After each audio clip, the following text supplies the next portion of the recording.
cheap, easy, high protein is how I can describe this recipe. Today we're going to be making some harissa peas and lemon rice. One of those recipes on a vegetarian diet that you can actually eat back to back because you can switch out so many ways. You can switch out so many different things to make this so good. But hey, no long talking. Let's go cook.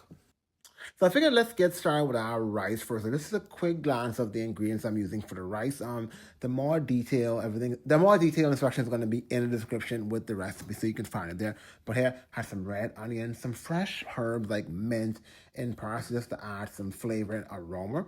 I just sauteed the onions. Also, you can use shallot if you want to. Got some salt, white pepper. White pepper is something I got fallen in love lately. Like black pepper is still good, but a combination of either or works best.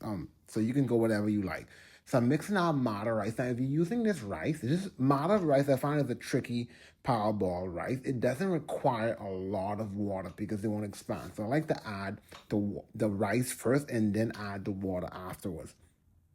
So just adding some lemon juice. And I didn't use what I used chicken broth. So whatever rice you're using, follow those instructions. But that is something you need to be mindful for with this type of rice.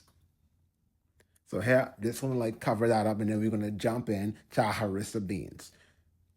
And don't make this mistake. So I've only had this soak for like an hour. Typically, like I do it for like literally, I've done it for like 24 hours. I find it cooks faster that way. Like you'll see later in the video, I'll go in more details.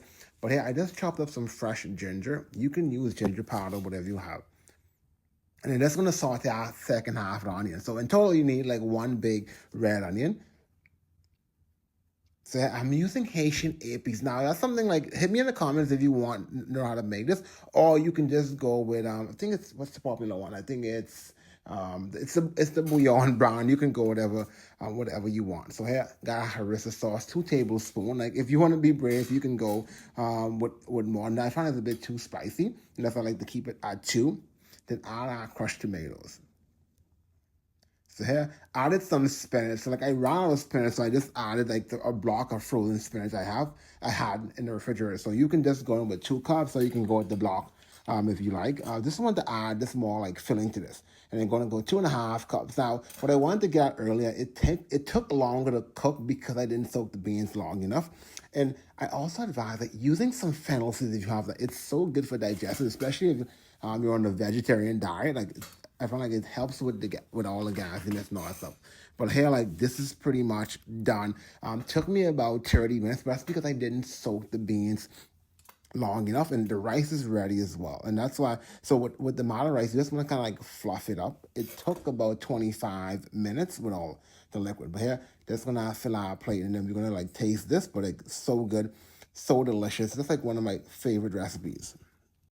And there you have it, like very straightforward recipe, like flavor profile. So you got like a bit more like the spicy, like earthy. That's like very fresh, like with the harissa, with all the fresh ingredients. Like very simple to make. In terms of like serving, like it's hard for me to tell. So to give you an example, like I'm shooting this like 3 days later. So I've been eating this recipe for my meal prep for lunch for 3 days straight, and I still have enough for Thursday and Friday. So it depends on how big you eat. That should keep you for your lunch or your dinner, so whatever you want to use for meal prep for a whole week. Like I eat pretty big, so pretty good quantity. But I can't speak. I'm feeling a bit sick, but yeah, pretty good quantity, easy to make. And if you love high protein recipes like this, I have a lentil stew right here that I think you would like. I'll see in those videos.